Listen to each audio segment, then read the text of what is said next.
Hey, what's up everybody? I want to thank you guys as always for stopping by the channel. I hope you're all doing wonderful out there. Today, we're going to be talking about Bombshell, directed by Jay Roach, starring Charlize Theron, Nicole Kidman, and Margot Robbie. This story centers on the real-life incidents that took place at Fox News when Chairman and CEO Roger Ailes was swarmed with allegations of sexual harassment that would end up forcing his inevitable resignation. Now, there's certainly going to be some mixed opinions on this film in terms of its accuracy in portraying these real-life people, and I guess you could say the overall thoroughness of it. As for myself, there were some things I liked, some things I didn't, so let's dive into it.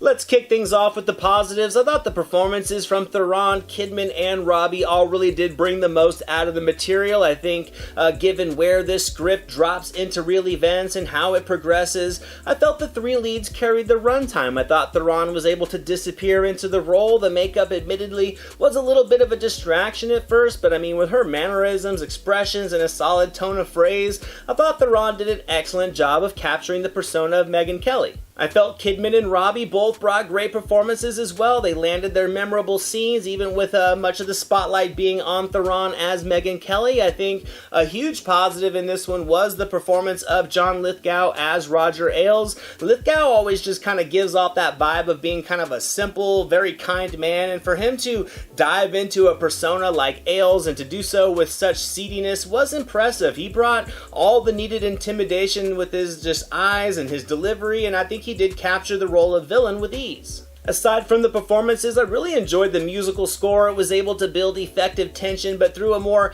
edgy, playful fashion as opposed to being more just traditionally imposing. It was very methodical. It kind of always made me feel like something was about to happen. I thought it heightened the overall atmosphere of the film very well. I also thought the pacing was very consistent. There was a continual progression, and I thought the script did a good enough job of maneuvering through all the focal characters, what they had to deal with, how it affected them, and what their responses would be, which did keep me very intrigued throughout. As for drawbacks, I would say there were really only a few of them, but unfortunately they each had a large impression. My primary issue with this movie was just the point of view of the story just being much more focused on having a clear hero-villain dynamic. I mean, public opinion on Megyn Kelly varies depending on who you ask, but she is, to put it mildly, a controversial person that has done and said many offensive things throughout her career, most of which I would say were not ignored, but definitely shielded in the perspective of this script, and it made the story feel a bit uneven and one-sided in terms of its overall examination of history.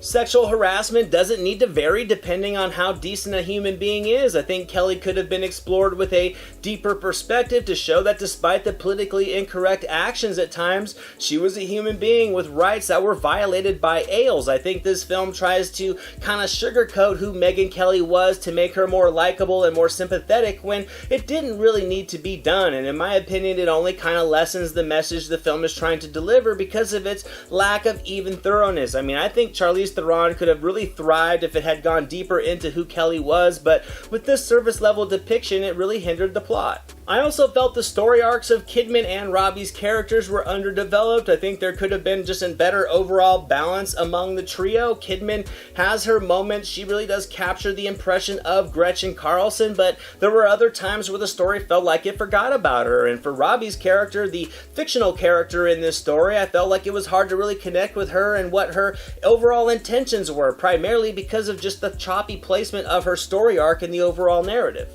So overall, I'm going to give Bombshell a solid 70%. Despite its flaws, I did enjoy it. I think it does more things well than it does bad. The performances from the entire cast make up for the lapses in the story to create an interesting film that does shine a light on sexual harassment in the workplace, but at the same time, it also could have been much better had it provided an even examination of all involved. It's a stylish film through the scoring and visually from the direction and the editing, but it's kind of lacking that in-depth approach you come to expect this time of year from a biopic.